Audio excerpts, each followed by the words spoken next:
Solar Gadgets Teardown and Review. Naghahanap ka ba ng solar na maliit at mura lang? Tingnan ito at panoorin ang ceiling LED light na powered by solar. Heto at unboxing tayo.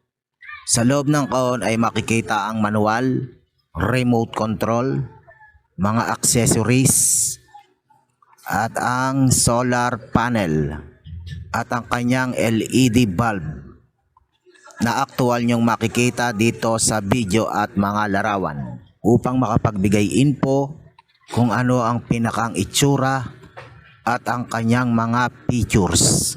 Ang talaki ba yan? Sa bidyong review na to ay makikita nyo ang actual dimension, mga aktual na sukat gamit ang metro. Gaano katagal mag-charge? At saka pwede ba dagdagan ng battery? Upang ibahagi ang impormasyon teardown kung saan makikita ang panloob na ginamit, board, battery, at iba pa, at para makatulong, ito ang No Inside Gadget. Wow! Isa-subscribe ko yan! At dito sa aking vlog review ng YouTube channel ay ipapakita ang kaloob-looban kung anong pyesa ang ginamit o battery na naka-install na makikita na aktual sa video upang kung nais mong magdagdag ng baterya ay may idea ka na. Mag-subscribe kung hindi pa. Dahil dito sa No Inside Gadget ay makakakuha ka ng impormasyon, kaalaman na bago ka bumili ng isang gadget, lalo na sa mga electronics gadget, ay makapagbibigay sa iyo ng idea.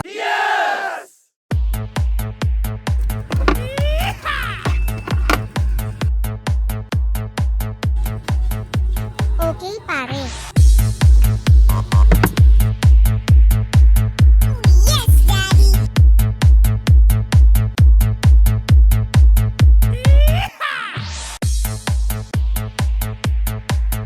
Like and share.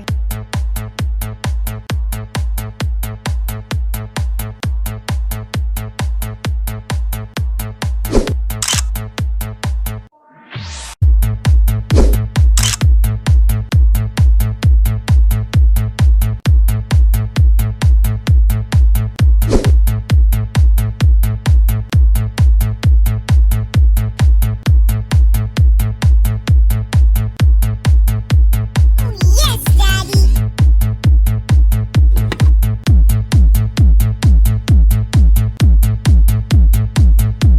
Like and share.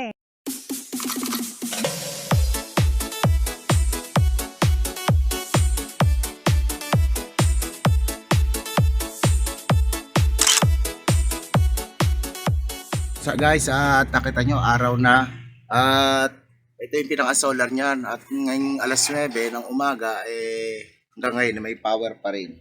At nakita nyo, ganyan siya kung mag-charge, may nagbi-blink. At try natin i-power, ayan, on natin. Ginamit ko siya ng hapon, tapos hanggang alas 9 ng umaga ay may power pa rin. Kaya yung tatlong battery na nasa kanya ay talagang tested na magagamit mo sa magdamagan. At ito yung pinakamalaki kong solar. Ayun yung pinakamalaki solar, hindi siya nagbi-blink, ano siya, naka-steady yung ilaw niya. Ayan. Minsan di ko nakita mag-blink, nagdagdagan ko ng 32650 battery. Yung pinakita ko kanina ay 7 inches lang. Solar Gadgets Teardown and Review.